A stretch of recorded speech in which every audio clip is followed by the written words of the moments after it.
The smoke of the Civil War had barely cleared when the most ambitious constitutional undertaking in American history began to take shape. Picture, if you will, the halls of Congress in 1865, where men who had witnessed the bloodiest conflict on American soil now faced an even greater challenge: how to rebuild a nation torn asunder by slavery and war. The air was thick with tension, filled with the voices of radical Republicans who understood that military victory meant nothing without fundamental legal transformation. At the heart of their vision stood a revolutionary idea that would become the 14th Amendment to the Constitution. But this was no ordinary piece of legislation. This was nothing less than a second founding of America, a reimagining of what it meant to be an American citizen and what rights that citizenship would guarantee. The story begins with the Black Codes, those insidious laws that Southern states began passing immediately after the war's end. These codes were designed to keep newly freed slaves in a state of virtual bondage, restricting their movement, their ability to own property, and their right to testify in court. In Mississippi, black people could not rent or lease land except in incorporated towns. In South Carolina, they were forbidden from pursuing any occupation other than farmer or servant without paying a prohibitive annual tax. The message was clear: freedom in name only. Representative Thaddeus Stevens of Pennsylvania, his voice sharp with indignation, rose in the House chamber and declared that without constitutional protection, emancipation would prove to be nothing more than a cruel mockery. Stevens, with his stark black wig and piercing eyes, had become the unofficial leader of the radical Republicans, those congressmen who believed that mere reunion was insufficient. They demanded revolution. The initial response was the Civil Rights Act of 1866, championed by Senator Lyman Trumbull of Illinois. This groundbreaking law declared that all persons born in the United States were citizens, regardless of race, and that they possessed the same rights as white citizens. But President Andrew Johnson, that stubborn Tennessee Democrat who had assumed the presidency after Lincoln's assassination, vetoed the bill. Johnson argued that it represented an unconstitutional expansion of federal power, that it violated states' rights, and that it would create a perfect equality of the white and colored races. The congressional response was swift and decisive. Both houses overrode Johnson's veto, making the Civil Rights Act the first major piece of legislation to become law over a presidential veto. But even in victory, the radical Republicans understood a fundamental truth: what Congress could do, Congress could undo. A future legislature might repeal the Civil Rights Act, or a hostile Supreme Court might declare it unconstitutional. Constitutional protection was the only permanent solution. And so, in the spring of 1866, Congressman John Bingham of Ohio began crafting what would become the 14th Amendment. Bingham was a fascinating figure, a former teacher and lawyer whose moderate demeanor masked radical convictions. He had spent years studying the Constitution, and he understood that the founding document contained a fatal flaw. It protected individual rights only from federal interference, not state interference. The Bill of Rights, he argued, meant nothing to a black man in Mississippi if Mississippi could ignore those rights with impunity. Bingham's solution was elegant in its simplicity and radical in its implications. The amendment would guarantee that no state could deny any person within its jurisdiction the equal protection of the laws.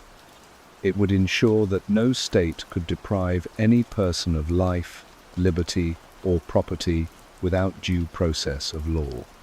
And most fundamentally, it would establish that all persons born or naturalized in the United States were citizens of both the United States and the state where they resided. The debates that followed were among the most consequential in congressional history.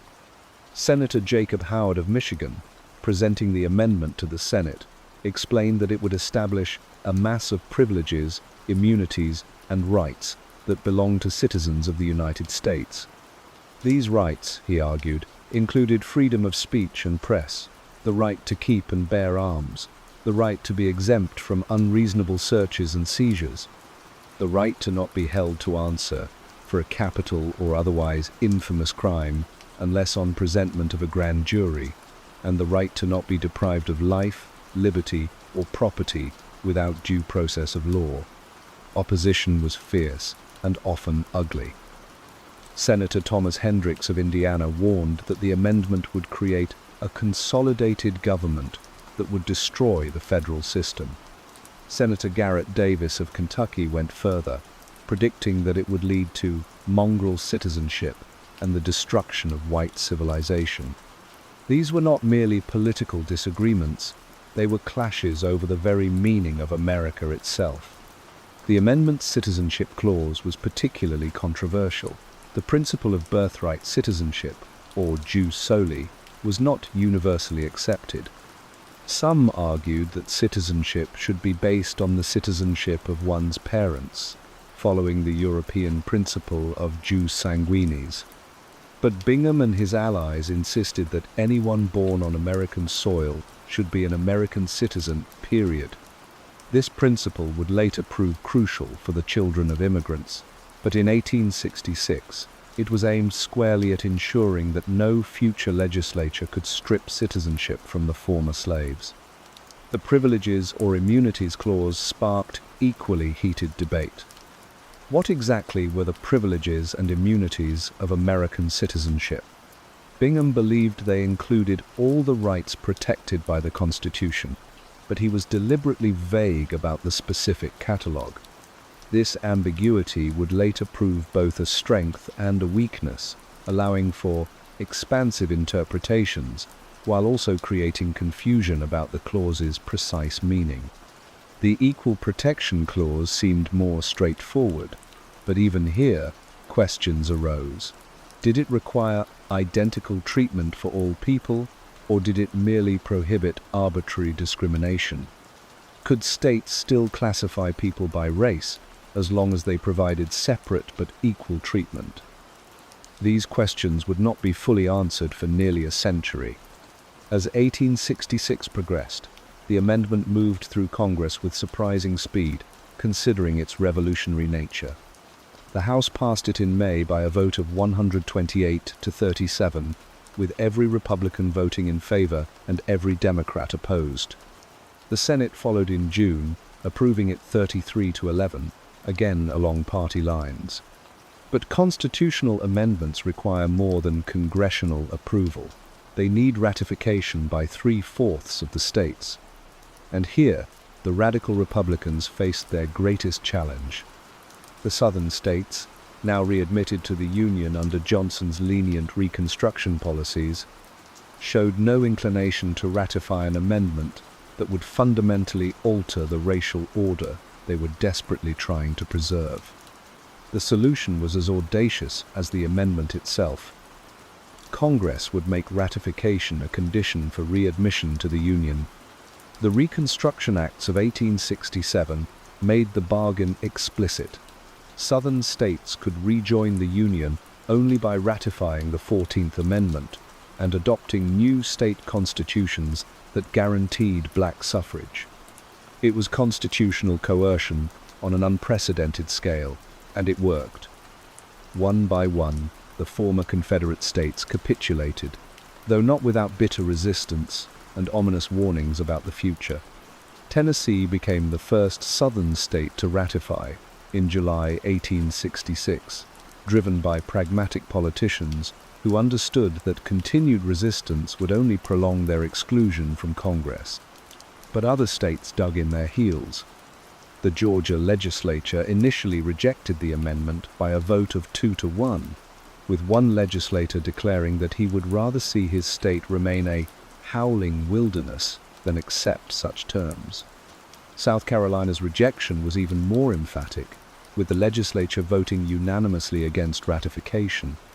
The standoff continued through 1866 and into 1867, but the radical Republicans held firm. They understood that this was their moment. that the unique circumstances of Reconstruction would never come again. Senator Charles Sumner of Massachusetts, the great abolitionist who had been nearly beaten to death on the Senate floor 11 years earlier for his anti-slavery speeches, argued that the South had forfeited its right to negotiate terms. "They are conquered provinces," he declared, "and we must treat them as such." President Johnson's opposition remained fierce and unrelenting. In a series of speeches that became known as his Swing Around the Circle tour, Johnson traveled the country, denouncing the amendment as unconstitutional and inflammatory. In Cleveland, he compared the radical Republicans to Judas Iscariot. In St. Louis, he suggested that they were traitors who deserved hanging. These inflammatory remarks backfired spectacularly, convincing many moderate Republicans that Johnson was unfit for office and strengthening support for the amendment. The turning point came with the elections of 1866. The radical Republicans campaigned explicitly on the 14th Amendment, while Johnson and the Democrats opposed it. The results were a crushing victory for the Republicans, who gained overwhelming majorities in both houses of Congress. The message was clear. The American people, at least in the North and West, supported constitutional protection for the former slaves. Armed with this mandate, Congress passed the Reconstruction Acts in March 1867, effectively placing the South under military rule until the states complied with congressional demands. General Philip Sheridan, who commanded the Louisiana and Texas district, removed the governors of both states and replaced them with military appointees. General Daniel Sickles, commanding the Carolinas, suspended numerous local officials and appointed military tribunals to try cases involving black citizens.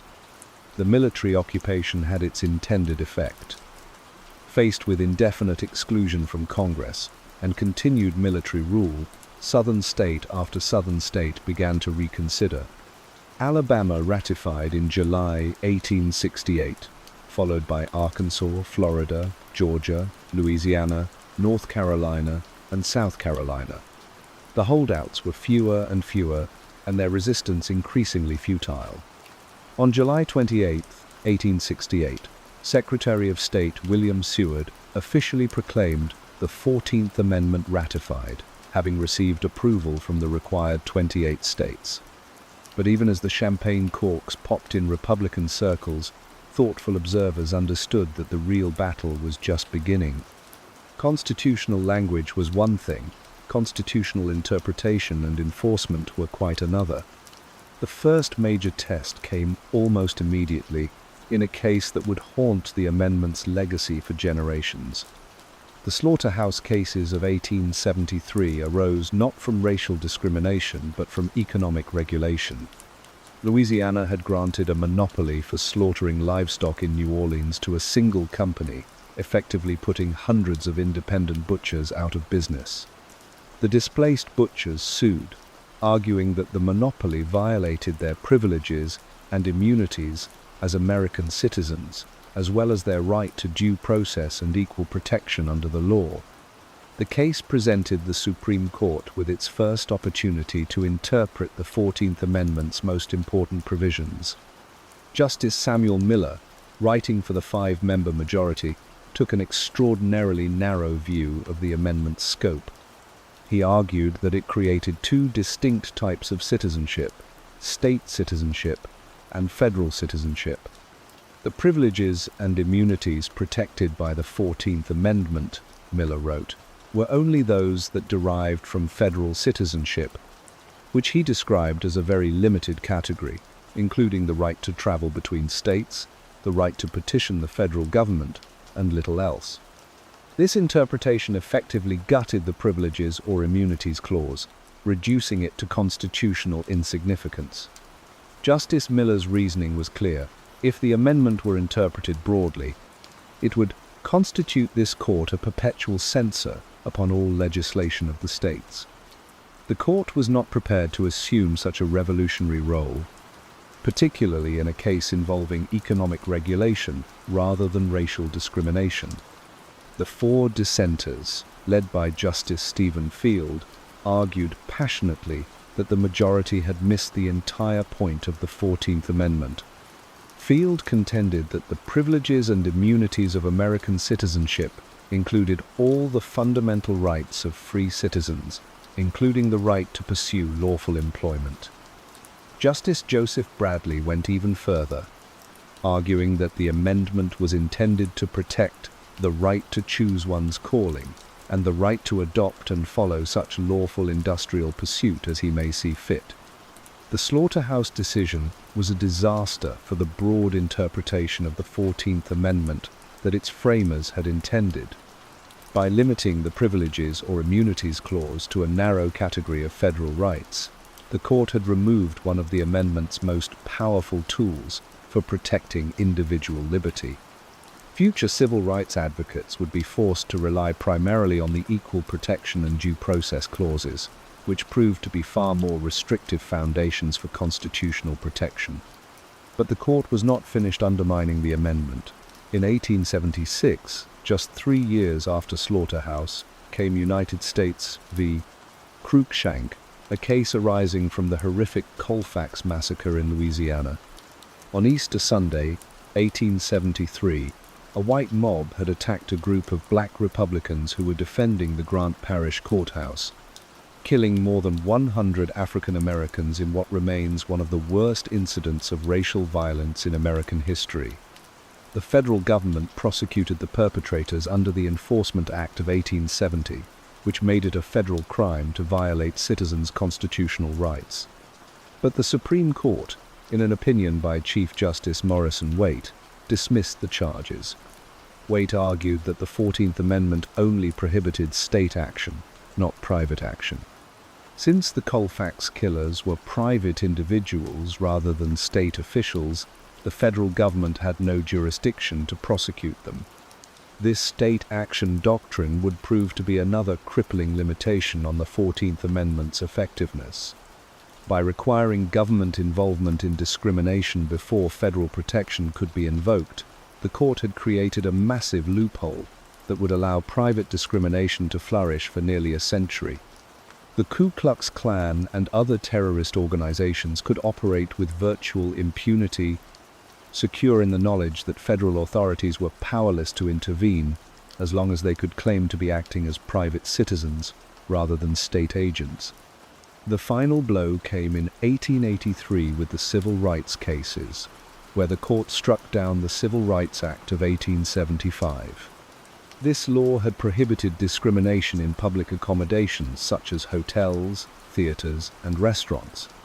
But Justice Bradley, writing for the majority, held that the 14th Amendment did not give Congress the power to regulate private discrimination.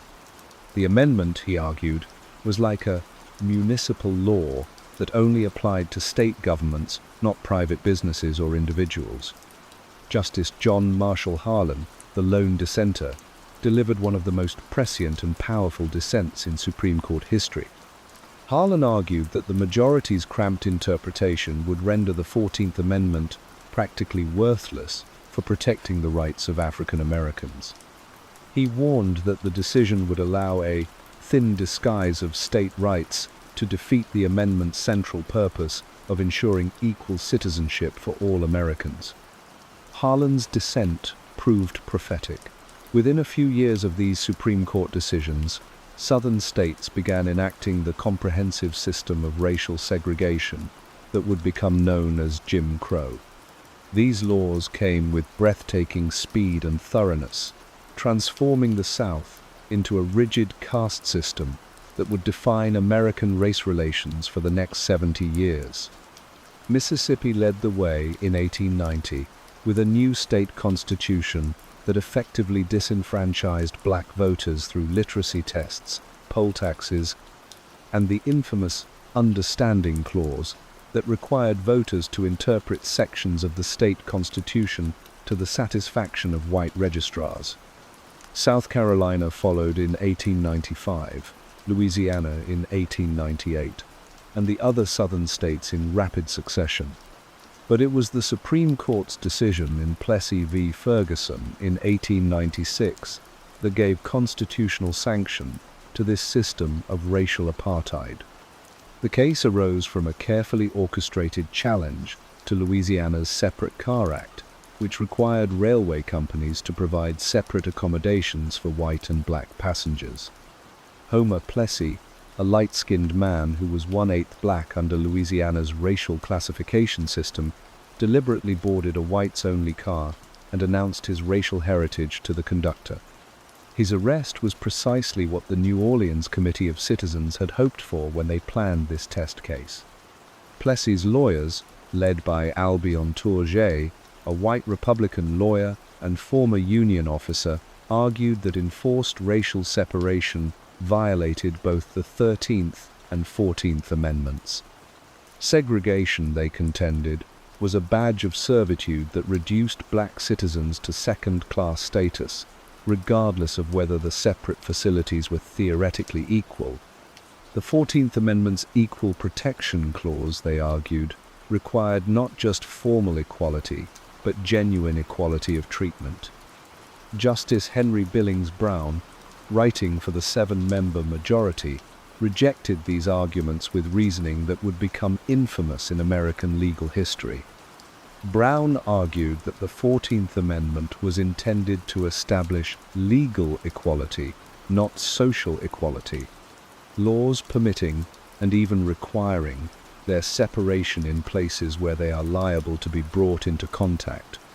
He wrote, "Do not necessarily imply the inferiority of either race to the other.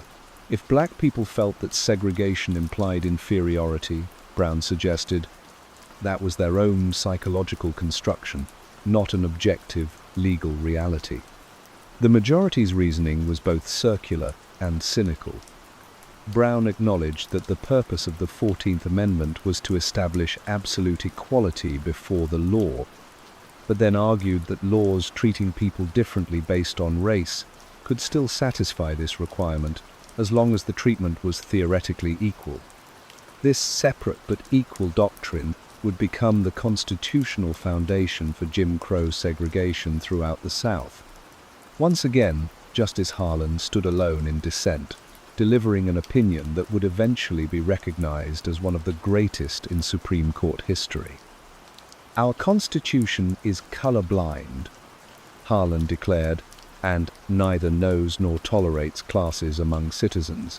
He argued that the Separate Car Act was obviously intended to exclude black citizens from coaches occupied by white citizens, and that such exclusion was a badge of servitude forbidden by the 13th Amendment. More prophetically, Harlan warned that the Plessy decision would prove far more pernicious than the court imagined. The decision, he predicted, would stimulate aggressions, more or less brutal and irritating, upon the admitted rights of colored citizens, and would encourage the belief that it is possible, by means of state enactments, to defeat the beneficent purposes which the people of the United States had in view when they adopted the recent amendments to the Constitution. Harlan's prediction proved accurate beyond his worst fears. Armed with constitutional approval for separate but equal, Southern states embarked on a comprehensive program of racial segregation that touched every aspect of daily life. Schools, hospitals, restaurants, hotels, theaters, parks, beaches, cemeteries, and even telephone booths were segregated by race. The equal part of separate but equal proved to be a cruel fiction. Black schools received a fraction of the funding provided to white schools. Black hospitals were understaffed and under-equipped. Black parks, when they existed at all, were typically located in the least desirable parts of town. The economic dimensions of this system were equally devastating. Black workers were systematically excluded from skilled trades, professional occupations, and industrial jobs. Labor unions, with few exceptions, maintained color bars that prevented black workers from joining. The result was a deliberate impoverishment of the black community that would have generational consequences. Meanwhile, the 14th Amendment's other clauses were being interpreted in ways that the amendment's framers never intended. The Due Process Clause, originally designed to protect the civil rights of former slaves, became a powerful tool for protecting corporate interests against economic regulation. Beginning in the 1880s, the Supreme Court began to interpret due process to include substantive protections for property rights and freedom of contract. The watershed moment came in 1886 with Santa Clara County v. Southern Pacific Railroad, where the court declared, almost in passing, that corporations were persons entitled to 14th Amendment protection. Chief Justice Morrison Waite announced before oral argument that the court does not wish to hear argument on the question whether the provision in the 14th Amendment to the Constitution, which forbids a state to deny to any person within its jurisdiction the equal protection of the laws, applies to these corporations. We are all of the opinion that it does. This casual pronouncement had enormous consequences. Corporate lawyers quickly realized that the 14th Amendment could be used to challenge state regulations of business practices, working conditions, and wages. Between 1890 and 1937, the Supreme Court struck down nearly 200 state laws as violations of corporate due process rights, while upholding racial segregation as consistent with equal protection. The irony was bitter and obvious. The amendment designed to protect the rights of former slaves was being used primarily to protect the rights of corporations, while actual human beings suffering under Jim Crow segregation found little relief in federal courts. Justice Hugo Black would later observe that in the first 50 years after its ratification, the 14th Amendment was invoked in Supreme Court cases about 750 times on behalf of corporations, but fewer than 50 times on behalf of Black Americans. As the 19th century drew to a close, the promise of the 14th Amendment seemed more distant than ever. The Supreme Court's narrow interpretations had effectively nullified the amendment's most important provisions. The Privileges or Immunities Clause lay dormant after Slaughterhouse. The Equal Protection Clause had been twisted to permit segregation through the separate but equal doctrine. The Due Process Clause had been captured by corporate interests seeking to avoid economic regulation. But even in these dark years, seeds of future change were being planted. Black intellectuals, like W.E.B.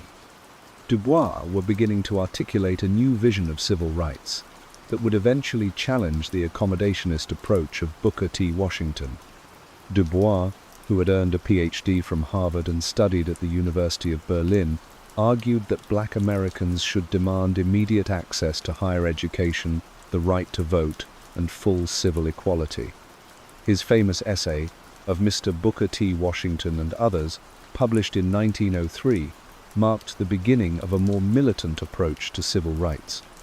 The National Association for the Advancement of Colored People, founded in 1909 by a coalition of black and white activists, began the long legal campaign that would eventually overturn Plessy v. Ferguson.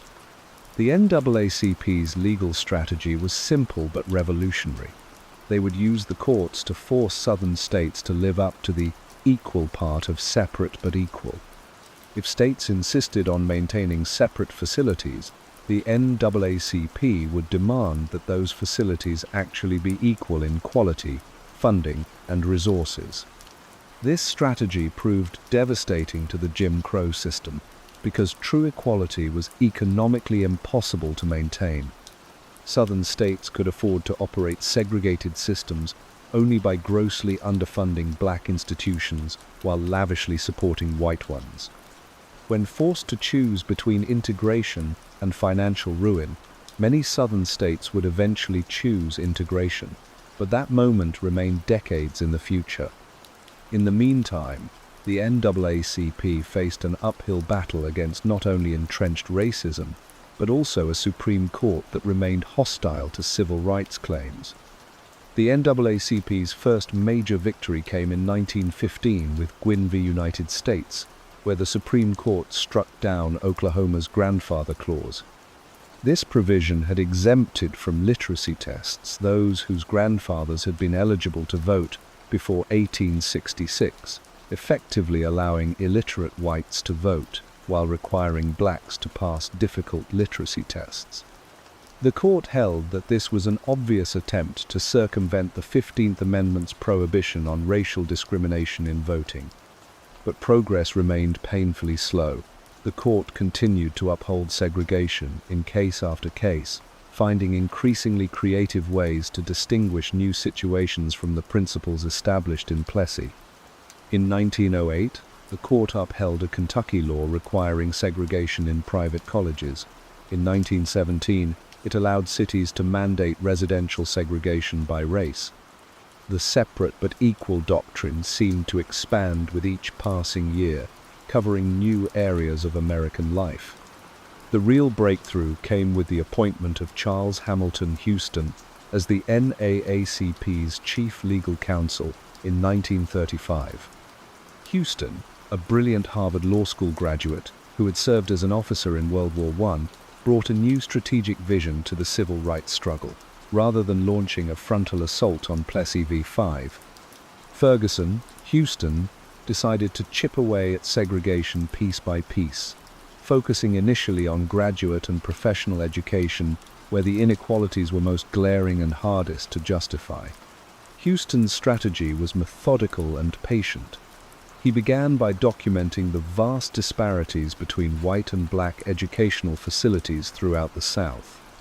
In many states, there were no law schools, medical schools, or graduate programs available to black students at all. Those that did exist were grossly inferior to their white counterparts, with smaller libraries, fewer professors, and minimal resources. Houston understood that these inequalities were so obvious that even sympathetic judges would be forced to acknowledge them. The first test of this strategy came in 1936 with Murray v. Pearson, a case involving Donald Gaines Murray, a black student who had been denied admission to the University of Maryland Law School. Thurgood Marshall, Houston's former student and protege, argued the case in Maryland State Court. Marshall pointed out that Maryland offered no law school for black students, meaning that the state was providing no legal education at all for its black citizens, while providing excellent legal education for its white citizens. The Maryland Court of Appeals agreed, ordering the University of Maryland to admit Murray immediately. The court held that sending Murray to an out-of-state law school, as Maryland had offered to do, was not equivalent to providing him with in-state legal education. This was the first crack in the separate but equal doctrine, and it sent shockwaves throughout the South.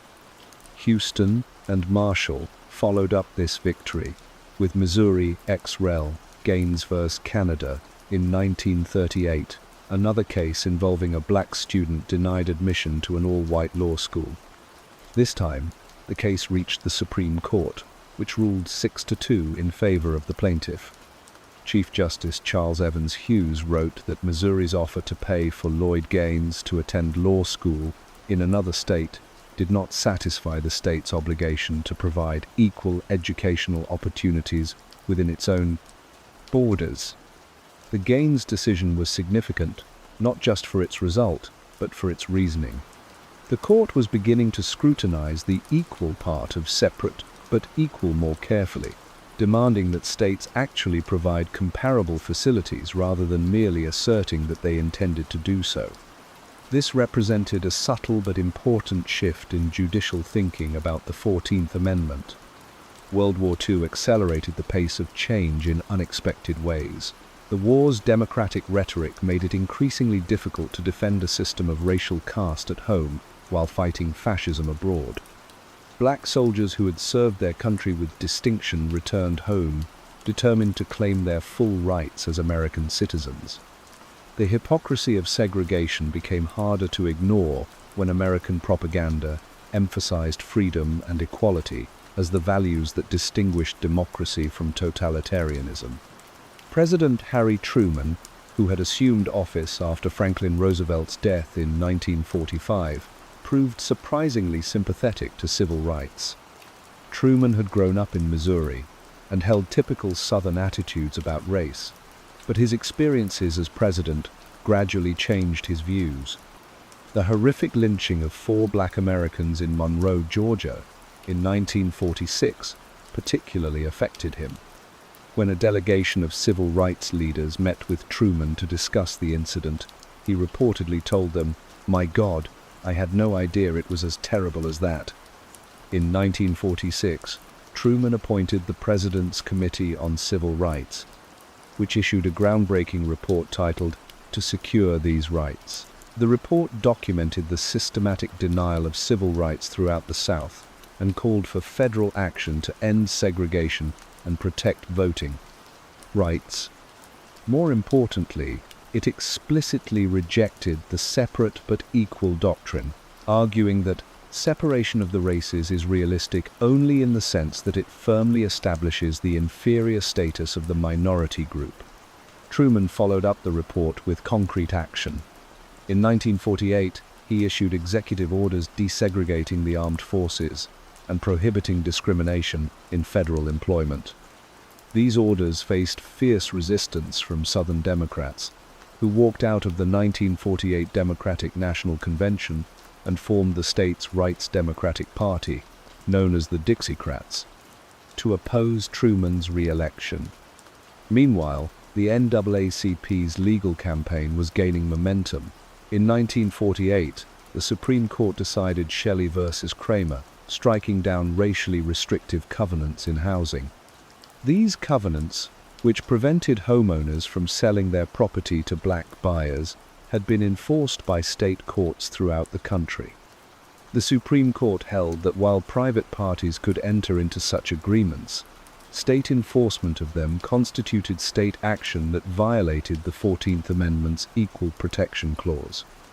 The Shelley decision was significant for expanding the concept of state action beyond direct government discrimination to include state enforcement of private discrimination.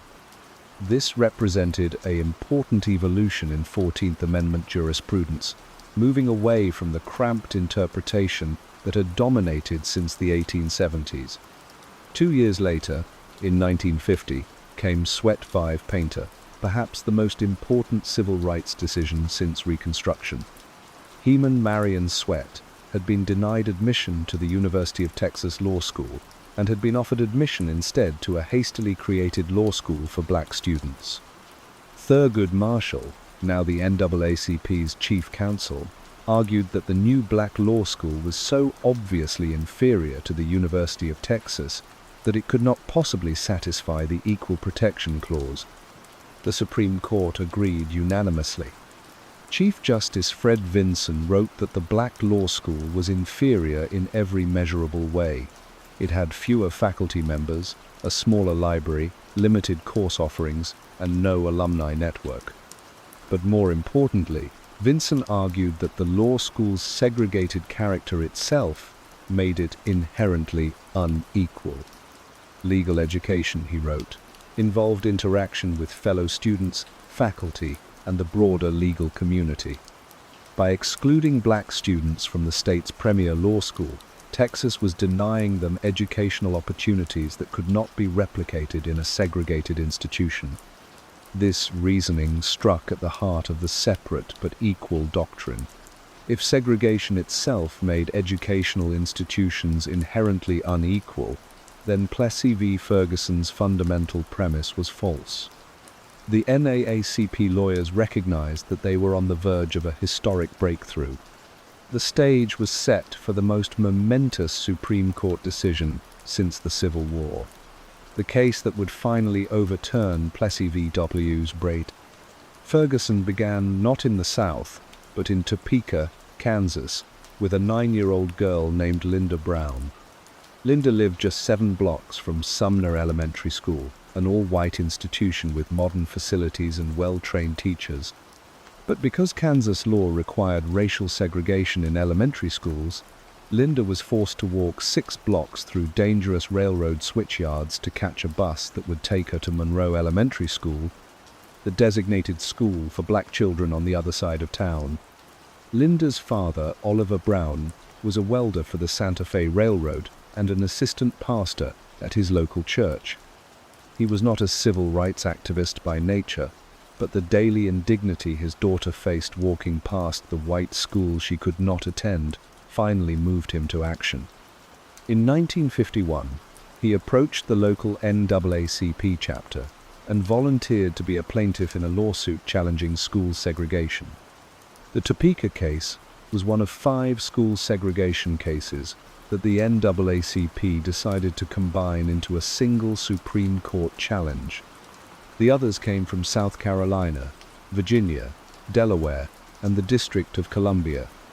Each case presented slightly different legal issues, but all challenged the fundamental premise that separate educational facilities could ever be truly equal. The South Carolina case, Briggs v. Elliott, involved the most shocking disparities. Clarendon County spent $179 per white student, but only $43 per black student.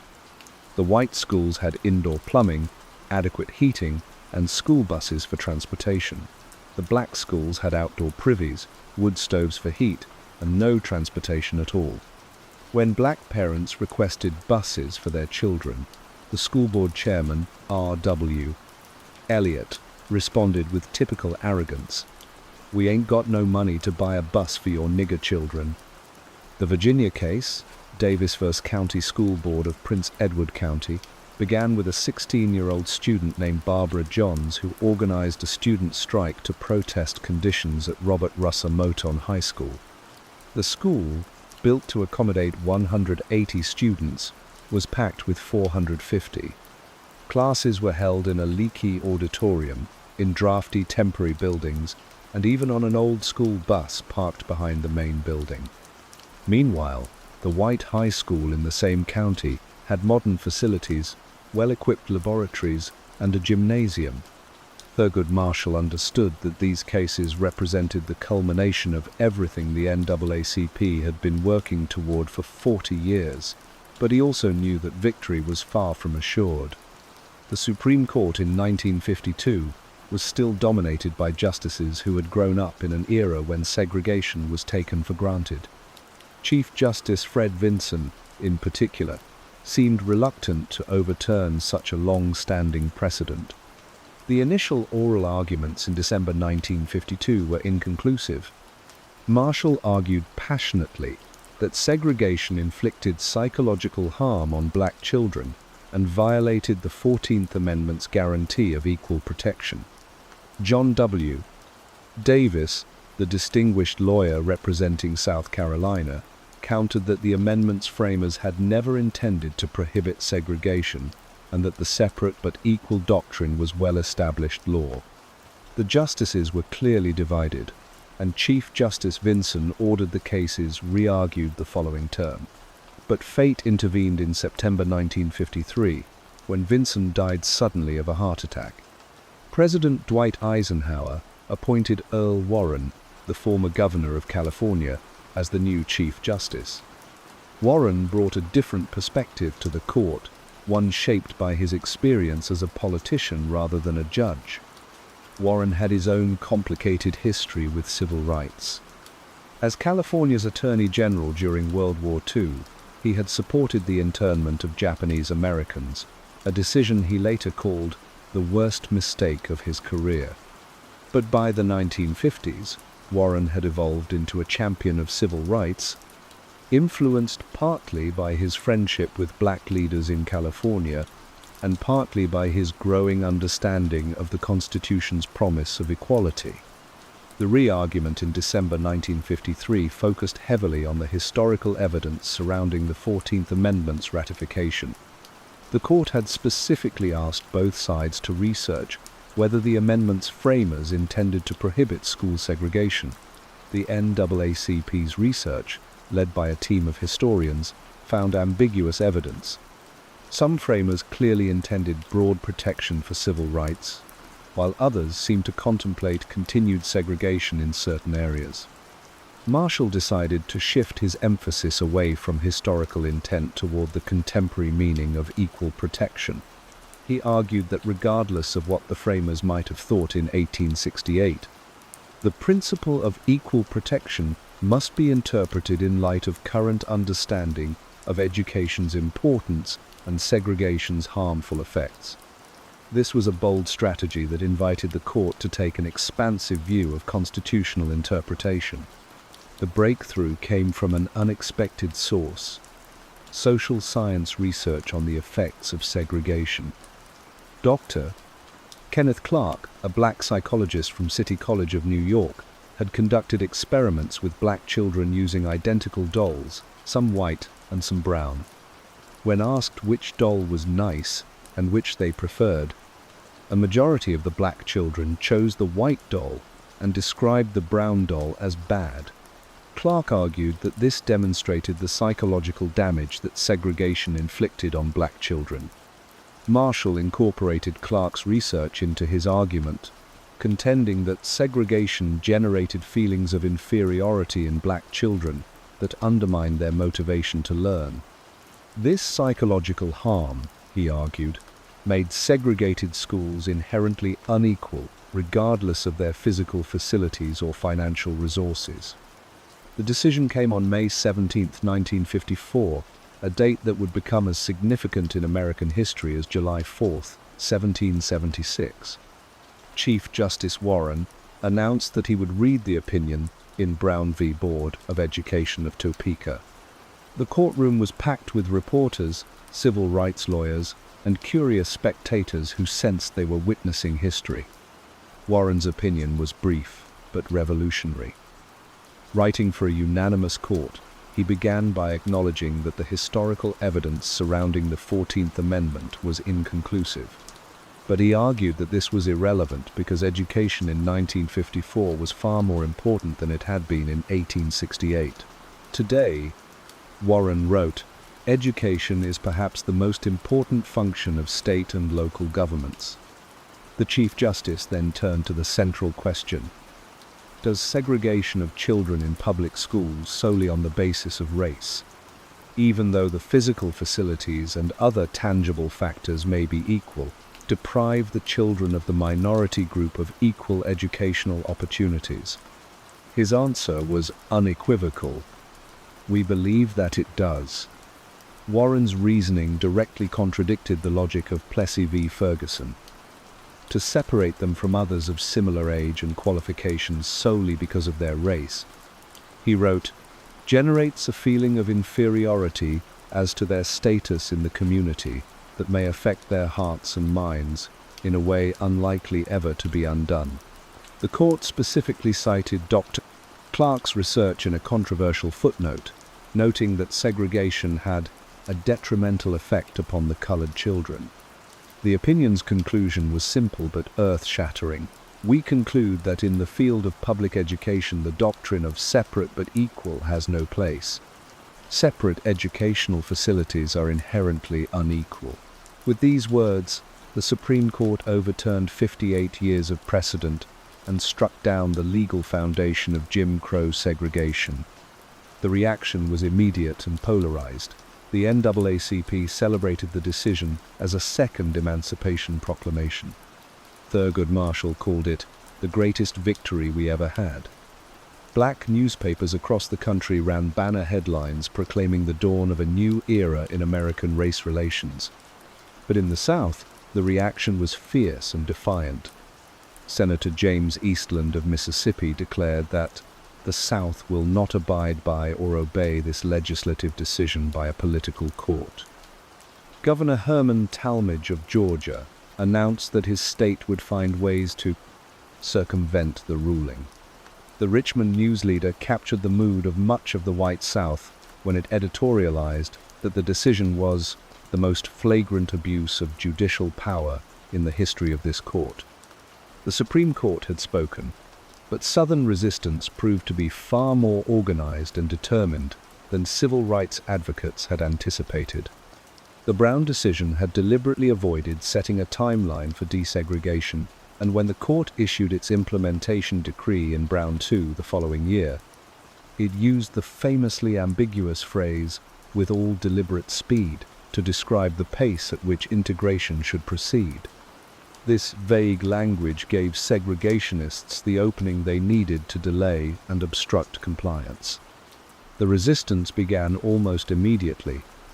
In 1956, 96 members of Congress from the former Confederate states signed the Southern Manifesto, a document that denounced the Brown decision as a clear abuse of judicial power and pledged to use all lawful means to bring about a reversal of this decision. The manifesto was signed by 19 senators and 77 representatives, including future President Lyndon Johnson, who would later become a champion of civil rights. Virginia led the way in developing legal strategies to circumvent Brown. Senator Harry Byrd, the state's political boss, called for massive resistance to integration. The Virginia legislature passed laws closing any school that attempted to integrate and cutting off state funding to integrated districts.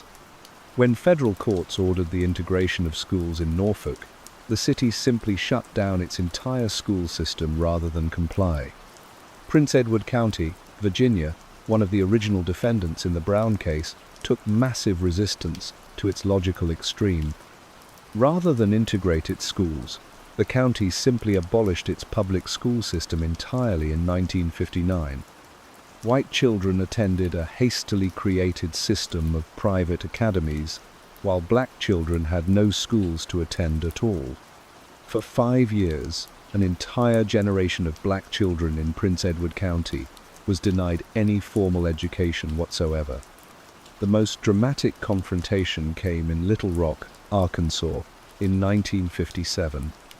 The Little Rock School Board had actually developed a modest integration plan, beginning with the admission of 9 carefully selected black students to Central High School. But Governor Orville Faubus, facing a tough re-election campaign, decided to make integration his issue. On the morning of September 4th, 1957, Faubus deployed the Arkansas National Guard to prevent the 9 black students from entering the school. The images that emerged from Little Rock shocked the world. Elizabeth Eckford, a 15-year-old girl, walked alone through a gauntlet of screaming white protesters while National Guardsmen blocked her path to the school. Behind her, an angry white woman screamed racial epithets, her face twisted with hatred. The photograph became an iconic image of American racism, broadcast around the globe and deeply embarrassing to a nation that claimed to lead the free world. President Eisenhower was reluctant to intervene in what he viewed as a state matter, but Faubus had essentially challenged federal authority. After weeks of negotiations failed, Eisenhower federalized the Arkansas National Guard and deployed 1,000 paratroopers from the Army's 101st Airborne Division to escort the 9 students into Central High. It was the first time since Reconstruction that federal troops had been used to protect the rights of black Americans in the South. The Little Rock crisis demonstrated both the potential and the limitations of federal power in enforcing civil rights. While the 9 students successfully integrated Central High under military protection, the backlash was severe. The following year, Governor Faubus closed all of Little Rock's high schools rather than continue integration. Most of the Little Rock 9 were forced to complete their education elsewhere, scattered to schools across the country. Meanwhile, the Supreme Court continued to expand the reach of the 14th Amendment beyond education. In 1956, the court struck down segregation in public transportation in Gale v. Browder, a case arising from the Montgomery bus boycott. The boycott itself had begun when Rosa Parks, a seamstress and NAACP activist, refused to give up her seat to a white passenger on a Montgomery city bus. Parks's arrest sparked a 381-day boycott led by a young minister named Martin Luther King Jr.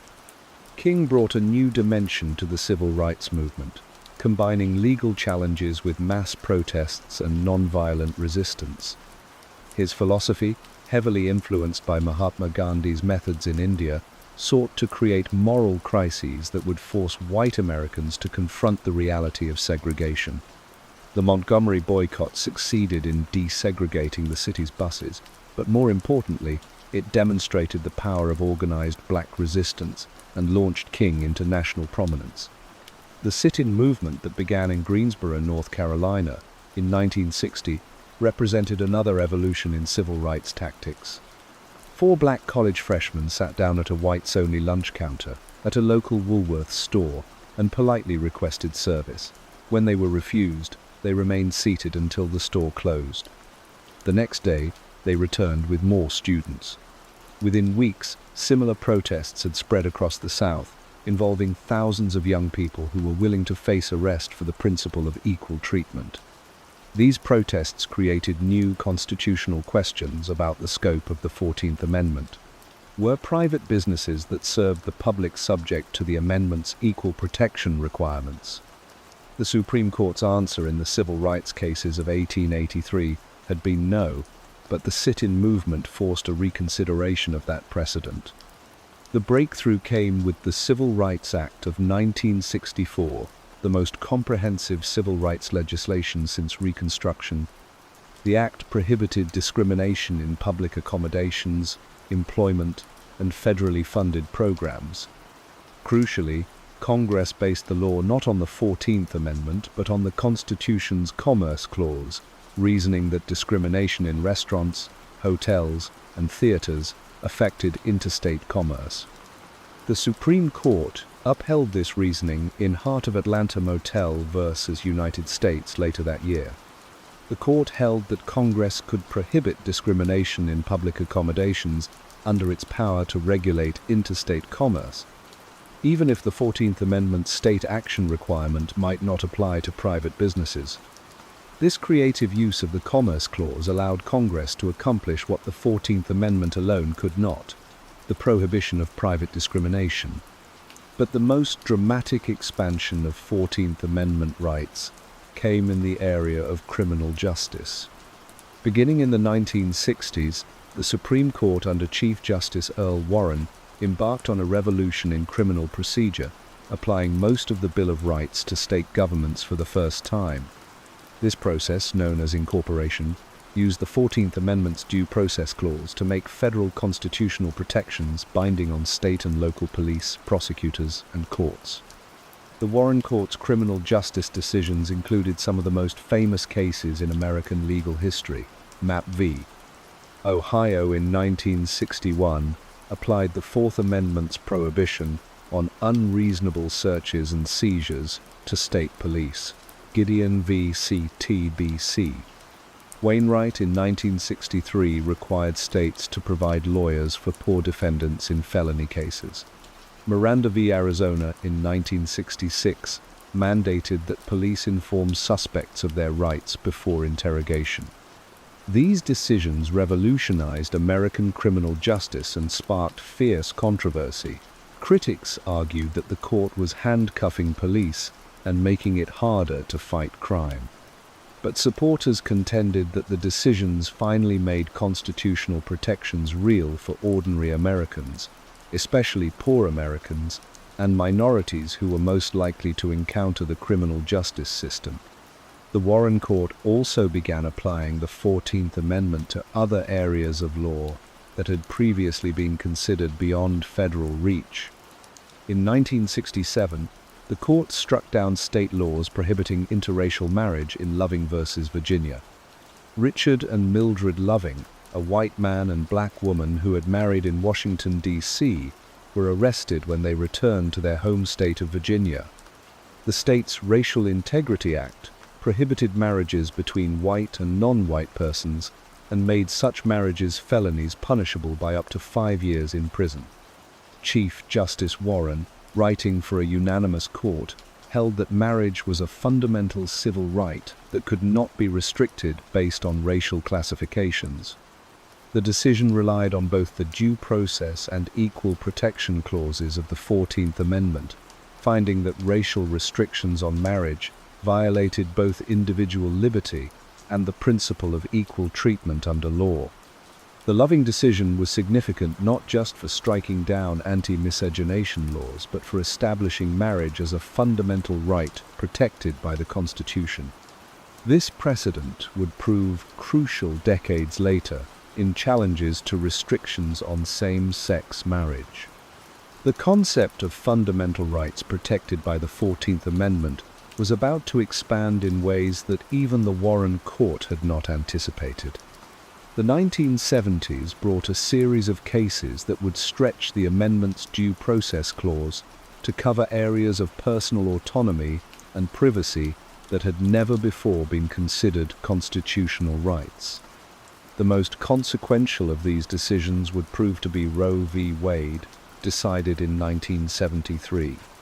The case began with Norma McCorvey, a young woman from Texas who used the pseudonym Jane Roe to protect her privacy. McCorvey found herself pregnant and unable to afford to travel to a state where abortion was legal. Texas law prohibited abortion, except when necessary to save the mother's life, forcing McCorvey to carry her pregnancy to term against her will. Her lawyers, Sarah Weddington and Linda Coffey, argued that Texas's abortion ban violated the 14th Amendment's guarantee of due process and equal protection. Justice Harry Blackmun, writing for a 7-member majority, grounded the right to abortion in what the court called a right to privacy, derived from the 14th Amendment's due process clause. This privacy right, Blackmun argued, was broad enough to encompass a woman's decision whether or not to terminate her pregnancy. The court held that this right was fundamental, meaning that any government restriction on abortion would be subject to strict scrutiny, the most demanding level of constitutional review. The Roe decision established a trimester framework for analyzing abortion regulations. During the first trimester, the abortion decision was left entirely to a woman and her doctor. During the second trimester, states could regulate abortion procedures to protect maternal health. Only in the third trimester, when the fetus was viable outside the womb, could states prohibit abortion except when necessary to preserve maternal life or health. The decision was controversial from the moment it was announced.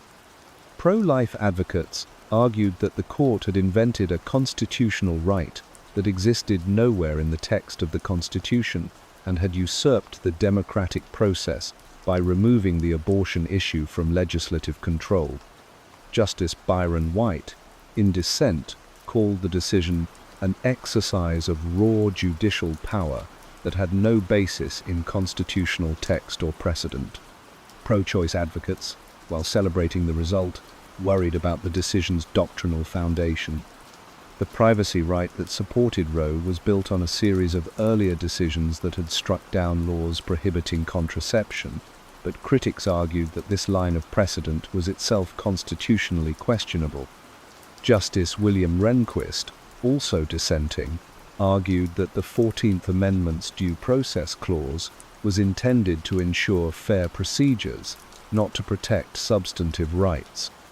The abortion controversy would continue to shape 14th Amendment jurisprudence for the next 50 years. Every Supreme Court nomination became a referendum on Roe v. Wade, with senators demanding to know nominees' views on the decision. The court repeatedly revisited and modified the Roe framework, but the basic right to abortion remained protected until 2022. Meanwhile, the 14th Amendment was being applied to new areas of discrimination law. The 1970s saw the emergence of sex discrimination as a major constitutional issue. Until this period, the Supreme Court had applied only minimal scrutiny to laws that treated men and women differently, accepting the argument that such differences reflected natural biological and social distinctions rather than invidious discrimination. The breakthrough came with Reed in 1971, a case involving an Idaho law that automatically preferred men over women as administrators of estates. Sally Reed challenged the law after she was denied the right to administer her deceased son's estate in favor of her estranged husband. The Supreme Court unanimously struck down the Idaho law, holding that gender classifications must be based on substantial justification rather than mere administrative convenience. Ruth Bader Ginsburg, then a lawyer for the American Civil Liberties Union, built on this precedent in a series of cases that gradually strengthened constitutional protection against sex discrimination. In Frontiero v. Richardson in 1973, Ginsburg argued that military regulations requiring female service members to prove their husband's dependence while automatically granting benefits to male service members' wives violated equal protection.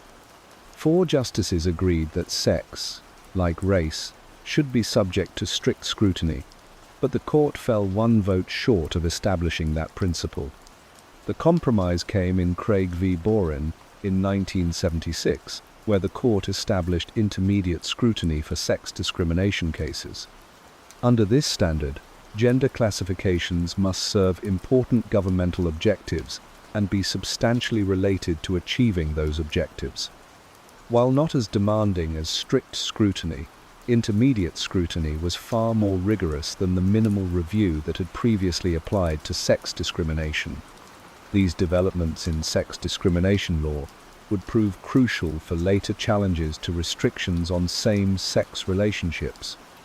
If the 14th Amendment prohibited discrimination based on sex, advocates argued, then laws preventing same-sex couples from marrying discriminated against individuals based on the sex of their chosen partners.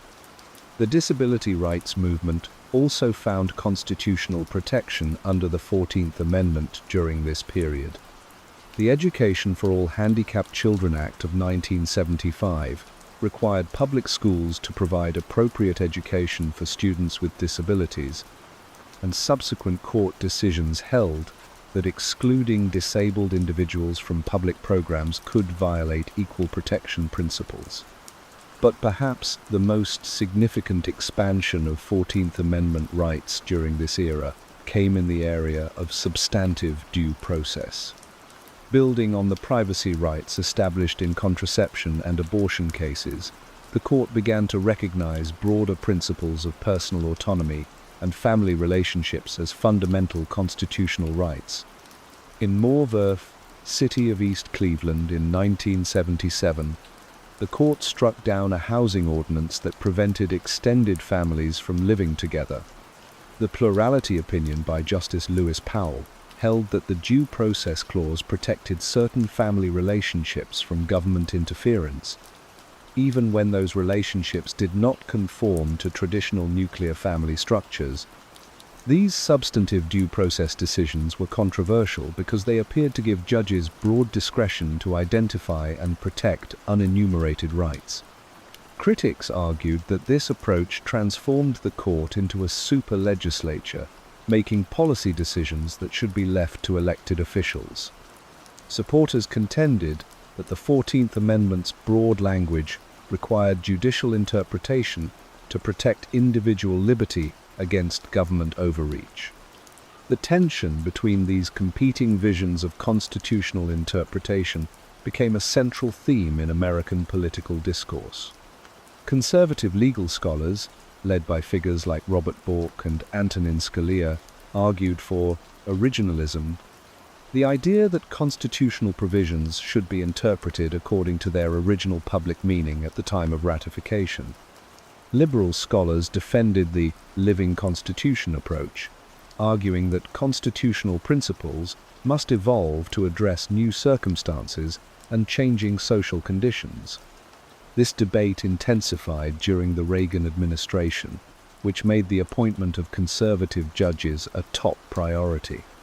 Reagan's judicial nominees generally opposed broad interpretations of substantive due process and sought to limit the expansion of constitutional rights beyond those explicitly enumerated in the Constitution's text. The appointment of William Rehnquist as Chief Justice in 1986 signaled a new era in Supreme Court jurisprudence. The Rehnquist Court was more conservative than its predecessor and more skeptical of expansive interpretations of constitutional rights. In areas ranging from criminal justice to civil rights to reproductive freedom, the court began to narrow the scope of constitutional protection. But the 14th Amendment's influence continued to expand in unexpected directions. Corporate lawyers discovered that the amendment's Equal Protection Clause could be used to challenge discriminatory taxation and regulation. Environmental advocates argued that pollution violated due process rights to life and health.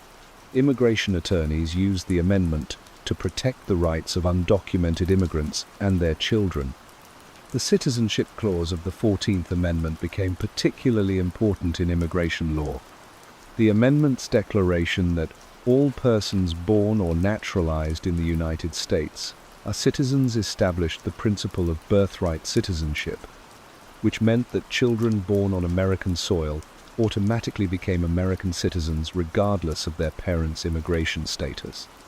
This principle came under increasing attack as immigration increased during the 1980s and 1990s. Critics argued that birthright citizenship created incentives for illegal immigration and that the amendment's framers had not intended to grant citizenship to the children of illegal immigrants. But courts consistently upheld birthright citizenship, holding that the amendment's language was clear and unambiguous. The debate over birthright citizenship intensified dramatically in the 1990s as immigration from Latin America and Asia reached historic levels. Politicians and commentators began questioning whether the 14th Amendment should apply to children whose parents had entered the country illegally. Some argued that these children were not truly subject to the jurisdiction of the United States, as required by the amendment's text, because their parents owed allegiance to foreign governments. The Supreme Court had addressed this issue once before, in the 1898 case of United States versus Wong Kim Ark. Wong Kim Ark was born in San Francisco to Chinese parents who were barred from naturalization by the Chinese Exclusion Act. When he returned from a trip to China, immigration officials denied him entry, claiming he was not an American citizen.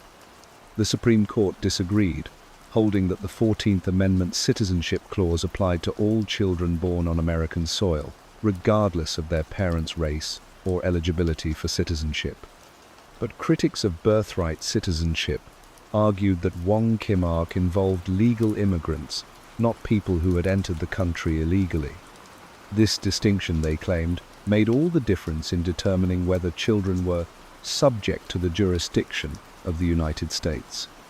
However, federal courts consistently rejected these arguments, holding that the amendment's language was broad and unambiguous. The issue gained new urgency in the 2000s as concerns about terrorism and border security dominated American politics. The September 11th attacks had heightened fears about foreign threats, and some politicians began to argue that birthright citizenship posed a national security risk. They worried that the children of terrorists or enemy agents could claim American citizenship and use it to threaten the country from within. These fears were largely unfounded, but they reflected deeper anxieties about American identity and belonging in an increasingly diverse society. The demographic changes wrought by immigration were transforming the country in ways that made some Americans uncomfortable. By 2010, the United States was on track to become a majority-minority nation within a few decades, a prospect that alarmed those who viewed America as fundamentally a white European nation. Meanwhile, the 14th Amendment was being pressed into service in entirely new areas of law. The most significant development was the emergence of same-sex marriage as a constitutional issue. For most of American history, marriage had been defined as a union between one man and one woman, and few questioned this traditional definition. But the gay rights movement that emerged in the 1970s began to challenge this assumption, arguing that same-sex couples deserved the same legal recognition as opposite-sex couples. The first major breakthrough came in Hawaii in 1993, when the state Supreme Court held that restricting marriage to opposite-sex couples constituted sex discrimination under the state constitution. The decision sparked a national backlash, with Congress passing the Defense of Marriage Act in 1996, which defined marriage for federal purposes as a union between one man and one woman, and allowed states to refuse recognition of same-sex marriages performed in other states. But the momentum for marriage equality continued to build. Massachusetts became the first state to allow same-sex marriage in 2003, following a decision by the state Supreme Court that relied heavily on equal protection principles. Other states gradually followed, either through court decisions or legislative action, creating a patchwork of different marriage laws across the country. The constitutional arguments for same-sex marriage drew heavily on 14th Amendment precedents. Advocates pointed to Loving v. Virginia, which had struck down racial restrictions on marriage, arguing that sexual orientation restrictions were similarly discriminatory. They also relied on the line of cases establishing marriage as a fundamental right, protected by substantive due process. Opponents argued that marriage had always been understood as a union between a man and a woman, and that changing this definition would undermine the institution's essential purpose of encouraging procreation and child-rearing. They contended that the 14th Amendment was never intended to protect same-sex relationships, and that courts had no authority to redefine marriage against the will of democratic majorities. The Supreme Court first addressed same-sex relationships in Lawrence v. Texas in 2003, striking down state laws that criminalized homosexual conduct. Justice Anthony Kennedy, writing for the majority, held that the Due Process Clause protected intimate adult relationships from government interference. The decision overruled Bowers v. Hardwick, a 1986 case that had upheld anti-sodomy laws and established the principle that private sexual conduct between consenting adults was constitutionally protected. Lawrence laid the groundwork for later marriage equality decisions by establishing that sexual orientation discrimination triggered heightened constitutional scrutiny. If the government could not criminalize same-sex relationships, advocates argued, it could not deny same-sex couples the right to marry either. The breakthrough came in United States v. Windsor in 2013, where the Supreme Court struck down the Federal Defense of Marriage Act. Edith Windsor had been married to her partner Thea Spire for 44 years when Spire died, leaving her estate to Windsor. Because federal law did not recognize their marriage, Windsor was required to pay estate taxes that would have been waived for an opposite-sex spouse. She challenged this differential treatment as a violation of equal protection.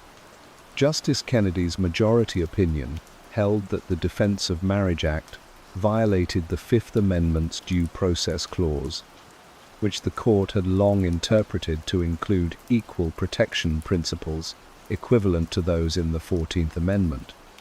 Kennedy argued that the law's purpose was to disparage and to injure same-sex couples and their families, making it unconstitutional regardless of the level of scrutiny applied.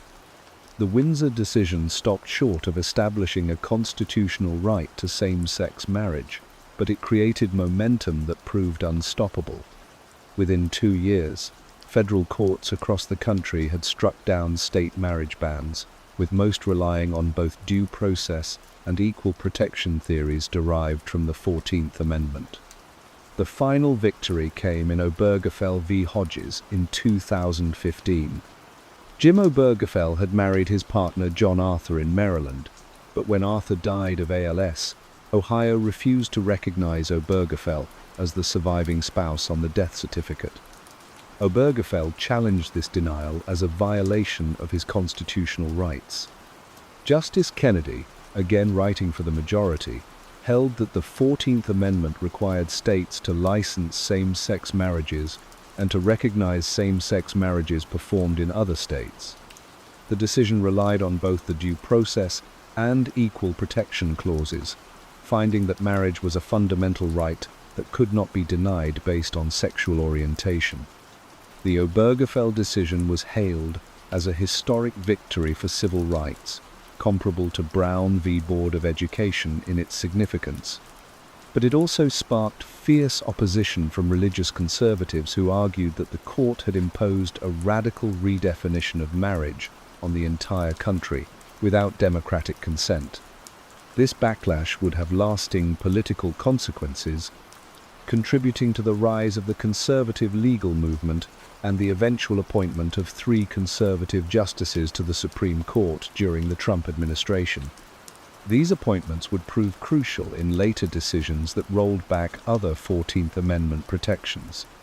Meanwhile, the amendment continued to evolve in other areas.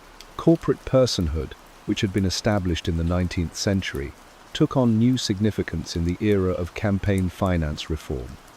In Citizens United v. Fleas, FEC in 2010, the Supreme Court held that corporations had First Amendment rights to spend unlimited amounts on political campaigns, treating them as persons entitled to constitutional protection. The decision was controversial because it allowed unlimited corporate spending in elections, but it reflected the long-standing principle that corporations were persons under the 14th Amendment.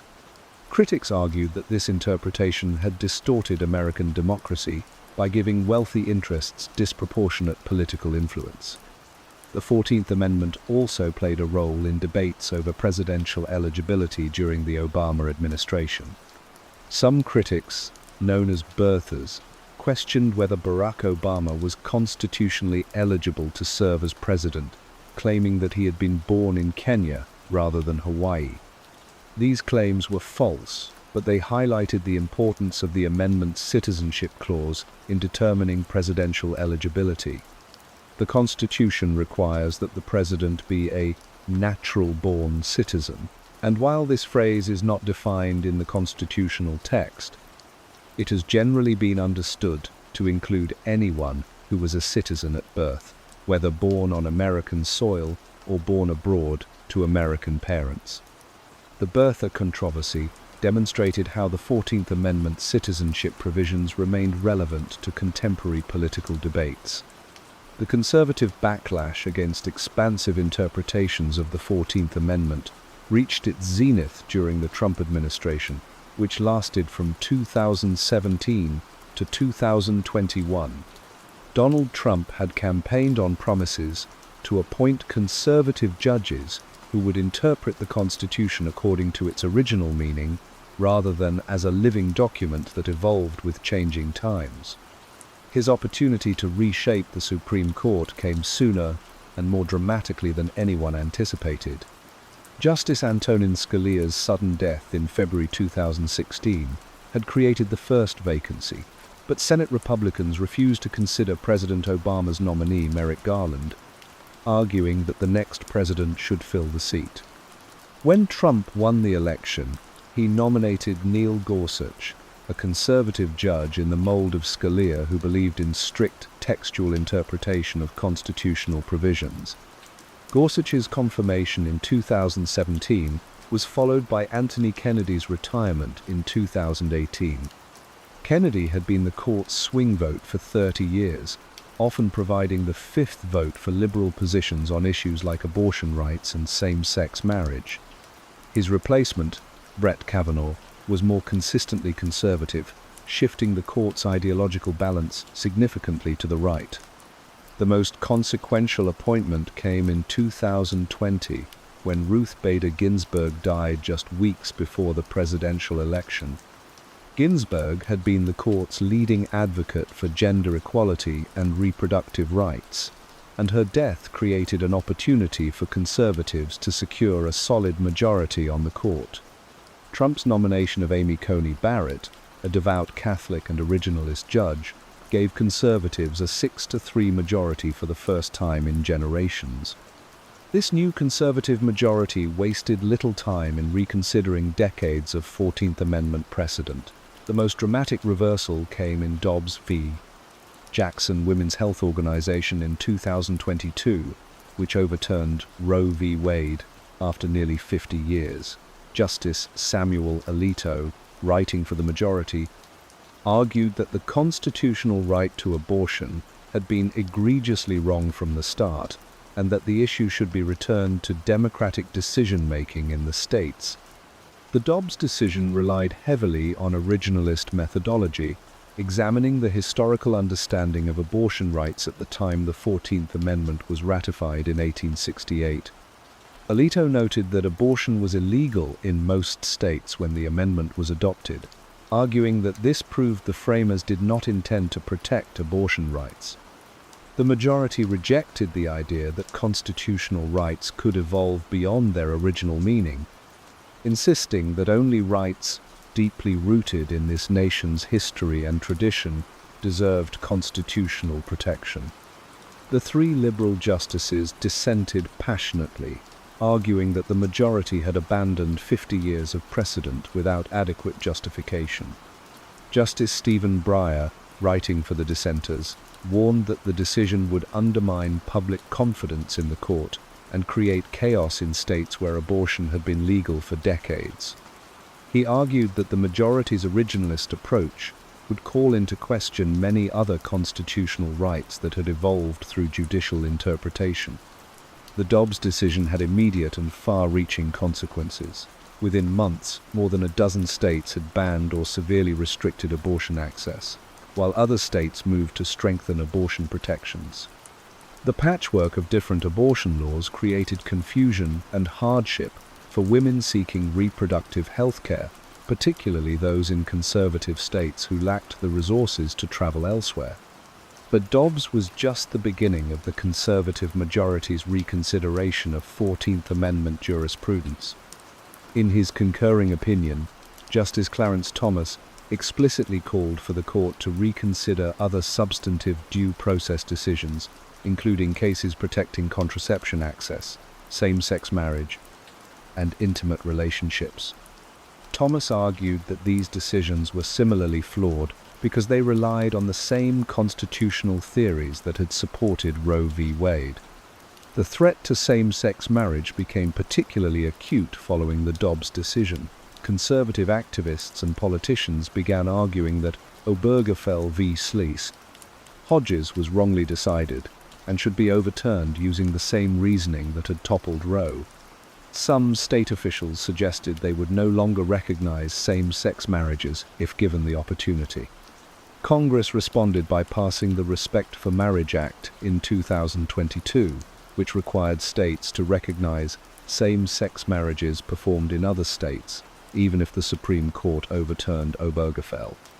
But the law provided only partial protection, as it did not require states to perform same-sex marriages if the court allowed them to ban such ceremonies. The conservative majority also began restricting other areas of 14th Amendment protection. In Trump v. Anderson in 2024, the court unanimously overturned a Colorado Supreme Court decision that would have removed Trump from the presidential ballot based on the 14th Amendment's insurrection clause. Section 3 of the amendment prohibits from office anyone who has taken an oath to support the Constitution and then engaged in insurrection or rebellion against the United States.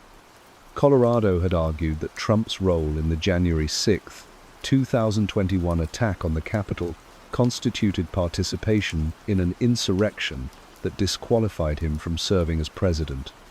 But the Supreme Court held that states could not enforce Section 3 without implementing legislation from Congress, effectively nullifying the provision until Congress chose to act. The decision reflected the conservative majority's broader skepticism of expansive constitutional interpretation.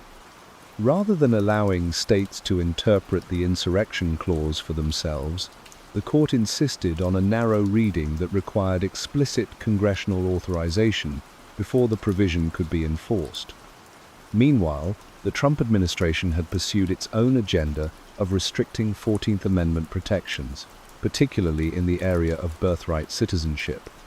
Throughout his presidency, Trump repeatedly suggested that he could end birthright citizenship through executive action, arguing that the amendment did not apply to children of undocumented immigrants. In 2018, Trump told an interviewer that he was considering issuing an executive order to end birthright citizenship, claiming that the United States was the only country in the world where a person comes in and has a baby, and the baby is essentially a citizen of the United States for 85 years with all of those benefits. This claim was factually incorrect. as more than 30 countries recognize birthright citizenship, but it reflected Trump's broader hostility to immigration and multiculturalism. Legal scholars across the political spectrum rejected Trump's interpretation of the 14th Amendment. Even conservative constitutional lawyers argued that the citizenship clause was clear and unambiguous in granting citizenship to all persons born on American soil.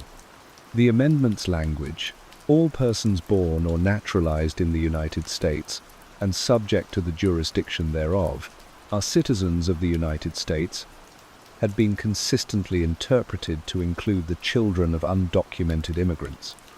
Trump's attacks on birthright citizenship were part of a broader pattern of constitutional interpretation that prioritized policy preferences over legal precedent. His administration frequently argued that the 14th Amendment should be read narrowly to exclude groups that conservatives viewed as undeserving of constitutional protection. This approach extended to other areas of immigration law as well. The Trump administration argued that undocumented immigrants were not entitled to due process protections when facing deportation, claiming that the 14th Amendment's reference to persons did not include people who had entered the country illegally. Federal courts consistently rejected these arguments, holding that the amendment's protections extended to all persons within American jurisdiction, regardless of their immigration status. The administration also sought to restrict the 14th Amendment rights of asylum seekers and refugees. Trump issued executive orders that would have denied asylum to anyone who entered the country between official ports of entry, arguing that such individuals had forfeited their right to constitutional protection. Again, federal courts struck down these policies as violations of due process. These battles over immigration policy highlighted the ongoing tension between different visions of American identity and constitutional interpretation. Conservatives argued that the 14th Amendment should be read to reflect the original understanding of citizenship and belonging in 1868. Liberals contended that the amendment's broad language was intended to be inclusive and that its protections should expand as American society became more diverse and pluralistic.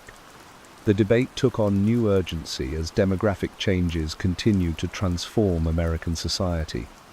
By 2020, the United States Census revealed that the white population had declined for the first time in the nation's history, while Hispanic, Asian, and multiracial populations had grown significantly.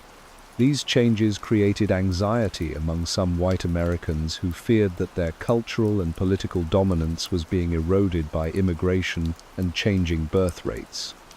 These cultural and political tensions came to a dramatic head in 2025, when President Trump, now serving his second term, made good on his long-time promise to challenge birthright citizenship through executive action. On January 20th, 2025, his first day back in office, Trump signed an executive order declaring that babies born in the U.S. may not be citizens if their parents were not here legally, or if the parents were here legally but on a temporary basis, like with a work visa. The executive order stated that the 14th Amendment has never been interpreted to extend citizenship universally to everyone born within the United States, and claimed that the amendment has always excluded from birthright citizenship persons who were born in the United States but not subject to the jurisdiction thereof. The Trump administration argued that children of undocumented immigrants and those on temporary visas were not subject to American jurisdiction in the way the 14th Amendment required. The legal response was immediate and overwhelming. Within days of signing his executive order, Trump's administration was hit with at least 4 separate lawsuits from coalitions opposed to it, including nearly 24 state attorneys general, a group of pregnant mothers, and immigrants' rights groups, including the American Civil Liberties Union. Civil rights lawyers across the political spectrum denounced the order as blatantly unconstitutional. 3 federal judges, both conservative and liberal, initially ruled the order unconstitutional, blocking it from taking effect. U.S. District Judge John Coffenor, a Reagan appointee, was particularly blunt in his assessment, calling the executive order blatantly unconstitutional. The judges issued what are known as universal injunctions, blocking enforcement of the order nationwide while litigation proceeded. The legal challenge exposed the profound disconnect between Trump's interpretation of the 14th Amendment and established constitutional law. The amendment's text states that all persons born or naturalized in the United States and subject to the jurisdiction thereof are citizens of the United States and of the state wherein they reside, and this language was ratified in 1868 to extend citizenship to formerly enslaved people after the Civil War. The Supreme Court had addressed a nearly identical issue in the landmark 1898 case of United States versus Wong Kim Ark. Wong Kim Ark was born in California to parents of Chinese descent, and by a vote of 6-2, the court rejected the government's argument that Wong was not a U.S. citizen, with Justice Horace Gray explaining that the 14th Amendment affirms the ancient and fundamental rule of citizenship by birth within the territory. Despite this clear precedent, the Trump administration pressed forward with its challenge. The stakes were enormous. More than 150,000 newborns would be denied citizenship annually under Trump's directive, according to the plaintiffs who challenged it. The policy would create exactly the kind of second-class status that the 14th Amendment was designed to prevent. The constitutional crisis deepened when the case reached the Supreme Court. Rather than addressing the substance of Trump's birthright citizenship order, the court chose to focus on a procedural issue: whether federal judges had the authority to issue nationwide injunctions blocking executive policies. On June 27, 2025, the Supreme Court ruled 6-3 along ideological lines to limit the power of federal judges to issue universal injunctions. Justice Amy Coney Barrett, writing for the conservative majority, argued that federal courts do not exercise general oversight of the executive branch and warned against an imperial judiciary. The decision did not immediately allow Trump's order to take effect, but it significantly weakened the ability of federal courts to block controversial presidential policies. Justice Sonia Sotomayor, writing for the three liberal dissenters, criticized the majority for ignoring whether Trump's executive order is constitutional, noting that the order's patent unlawfulness reveals the gravity of the majority's error. She accused the majority of playing along with the administration's gamesmanship in trying to circumvent constitutional protections. The Supreme Court's procedural ruling created new uncertainties about the future of birthright citizenship. Civil rights groups responded by filing new class action lawsuits, hoping to provide protection for affected families, even without nationwide injunctions. These legal maneuvers reflected the ongoing struggle to defend constitutional principles against executive overreach. Public opinion on Trump's birthright citizenship order was deeply divided along racial and partisan lines. According to a Pew Research Center survey, 56% of U.S. adults disapproved of the order, while 43% approved.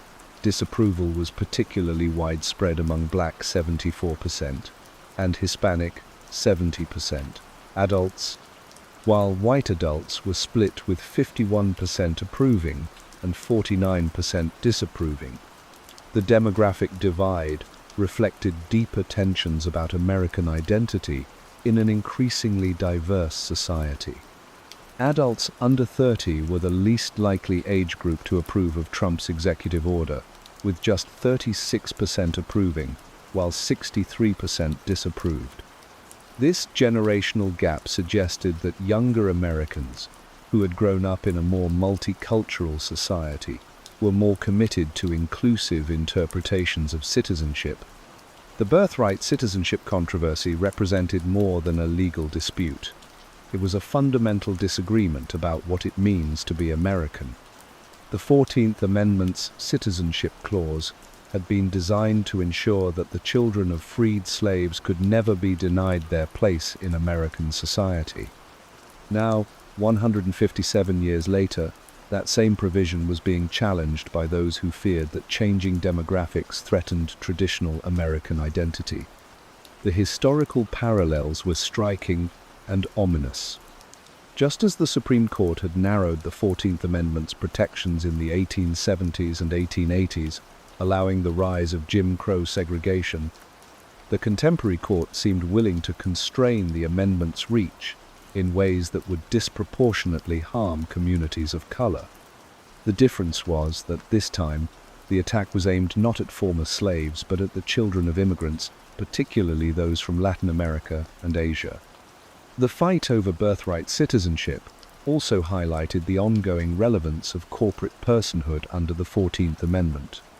While the court was restricting constitutional protections for actual human beings born on American soil, corporations continued to enjoy robust constitutional rights as persons under the amendment. This disparity reflected the priorities of a legal system that often seemed more concerned with protecting business interests than human dignity. As 2025 progressed, the 14th Amendment remained a battleground for competing visions of American democracy. On one side stood those who believed the amendment's promises of equal protection and due process should expand to include all people within American borders, regardless of their background or status.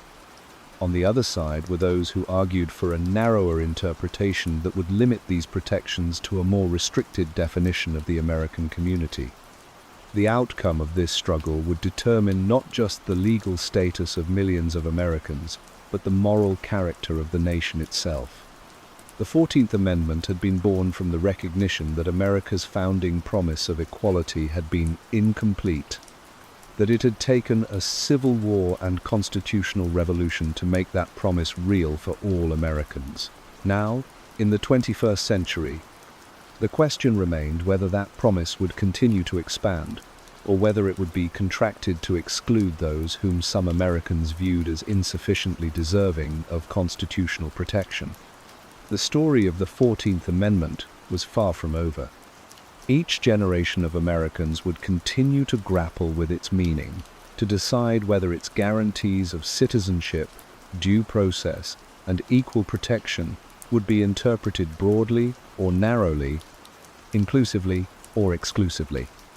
The amendment remained what it had always been, a mirror reflecting America's highest aspirations and deepest contradictions, a promise that each generation must choose either to fulfill or to betray.